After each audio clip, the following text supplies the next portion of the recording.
Fala galera, tudo bem? Sejam bem-vindos a mais um Colorimetria Sem Segredos. Eu sou o César Albar e o assunto de hoje vai ser muito bacana porque eu vou dar dicas de colorimetria, várias dicas muito boas que vão servir tanto para você que está começando quanto para você que já trabalha na área, tá? Então é o seguinte, eu vou falar um pouco mais baixo hoje porque aqui em casa já... Aqui em casa não, né? Já é meia-noite aqui e minha mulher tá dormindo, então vamos lá, vamos falar baixinho aqui, mas eu tenho certeza que vocês vão conseguir captar tudo. Vamos lá, gente, ó, você que não é inscrito no canal, já se inscreve, ativa as notificações aí para você não perder nenhum vídeo. Me segue nas redes sociais, Instagram, Facebook, que é @CésarAlbar, tá?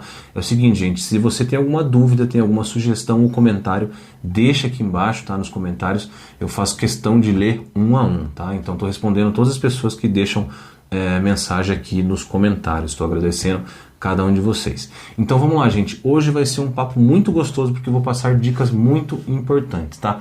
Primeiramente, gente, olha só, eu até anotei tudo que eu queria falar aqui, porque é muito importante, tá? Então esse vídeo vai ser muito especial e hoje eu tô realmente, por mais que o meu rosto tá um pouquinho cansado, mas eu tô muito inspirado para falar sobre isso. Vamos lá, gente. Uma dica, tá? Que é muito importante, que poucas pessoas falam, é que você pode misturar colorações para você obter um resultado, certo? Então vamos lá. Você que está começando hoje, ao invés de você comprar todas as bases possíveis, todas as colorações possíveis, imagine a gente tem uma cartela de cor de base que vai de 1 a 10, correto? Então assim, será que você precisa realmente comprar todas as cores, certo? Então eu vou te dizer que não. Por quê? Se você faz uma mistura de 2 e 4 em partes iguais, você cria o 3. Tá? Se você faz uma mistura de 4 e 6 em partes iguais, você obtém um 5.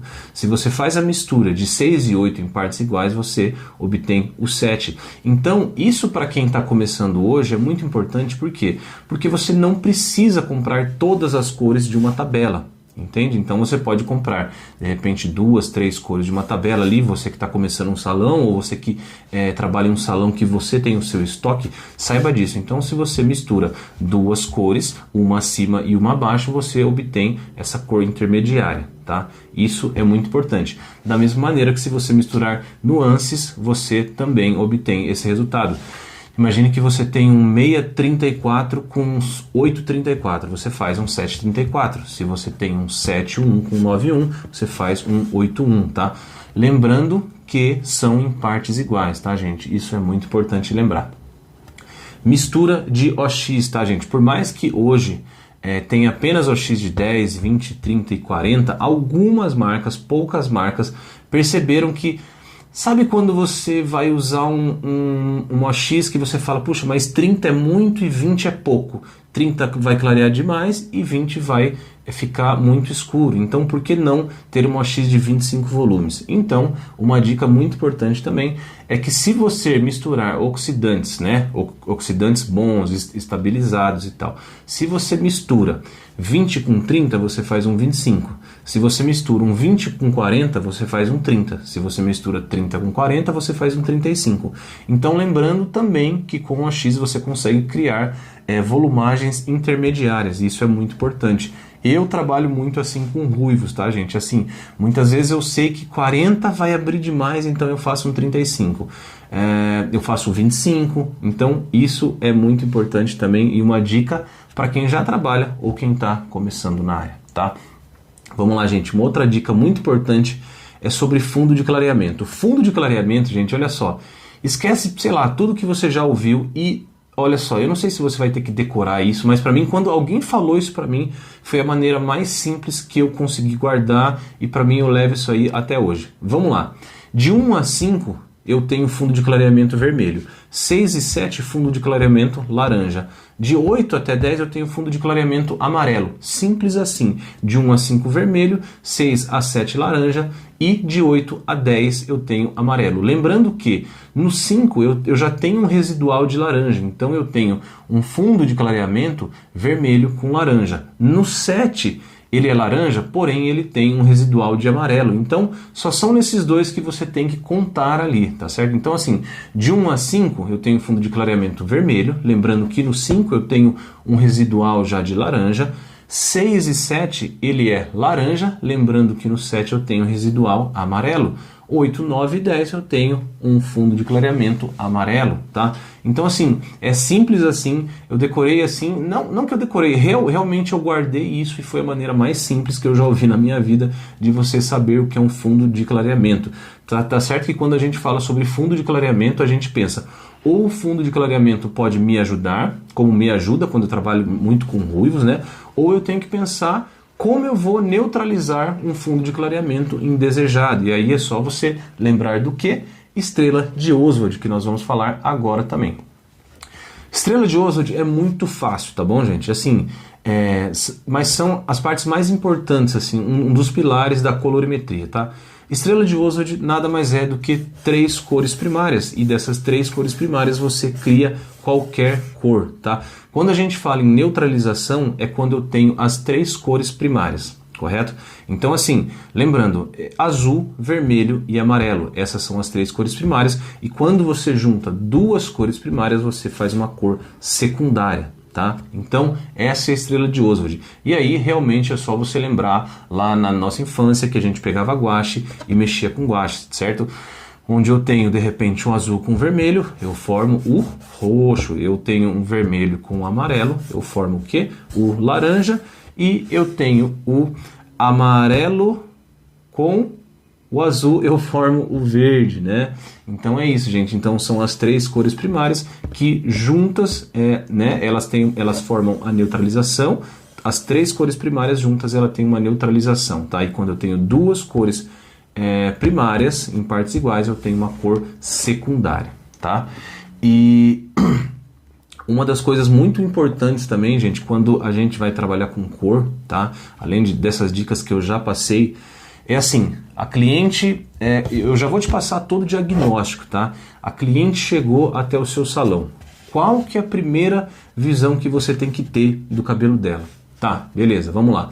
Ela chegou no seu salão, você já tem que estar de olho na cor natural do cabelo dela, se ela tem fio branco e se ela tem coloração no cabelo, tá certo? Se ela tiver coloração no cabelo, você tem que olhar, você já tem que bater o olho e tentar identificar ali qual é a cor que está no cabelo dela, tanto em relação à altura de tom, que é a base, que vai de 1 a 10, quanto a nuance, tá? Isso é muito importante. E a cor do cabelo natural também, que é muito importante, e a porcentagem de fios brancos ali que você tem, para aí então você definir se você vai usar base ou não, quanto de base que você vai usar ou não, tá? Igual eu sempre falo, eu gosto muito de trabalhar com tonalizante para cobertura de brancos. Eu gosto e tenho um resultado muito bom mesmo, tá?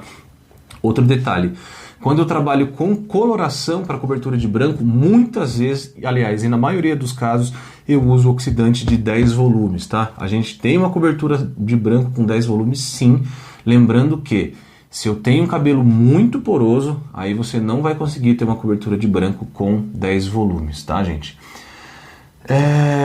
Resumindo, eu acho que eu falei tudo aqui. São dicas importantíssimas, tá, gente? Que eu acho muito importante, tanto para quem está começando quanto para quem já trabalha na área, tá? Então, vamos recapitular aqui. A gente falou sobre misturas de colorações, certo? Para que você não precisasse comprar todas as cores que tem ali na tabela. A gente falou sobre misturas de OX também, né? OX estabilizada, que você consegue trabalhar ali, criar 25 volumes, 35 volumes, ou de repente, se você criar ali com 20 e 40, você cria uma de 30 volumes. Falamos sobre fundo de clareamento, que é muito importante, que eu falei que para mim foi a melhor coisa do mundo, onde eu lembrei que de 1 a 5 eu tenho vermelho, 6 e 7 eu tenho laranja e de 8 até 10 eu tenho amarelo. Lembrando que no 5 eu tenho residual já do laranja e no 7 eu tenho residual já do amarelo. E quando a gente fala sobre fundo de clareamento, o que eu falei? Que ele pode nos ajudar, que aí no meu caso, que eu trabalho muito com ruivo, então ele sempre me ajuda, certo? Então quando a minha cliente quer um ruivo mais intenso, quando ela quer um ruivo mais dourado, eu já sei em qual fundo de clareamento trabalhar para chegar em um resultado final. Nós falamos de neutralização também, que é o que? Neutralização são as 3 cores primárias, quando eu tenho a união das 3 cores primárias. Lembrando que as 3 cores primárias são o azul, o vermelho e o amarelo. E a união de 2 cores primárias, eu tenho uma cor secundária, tá? Isso é muito importante.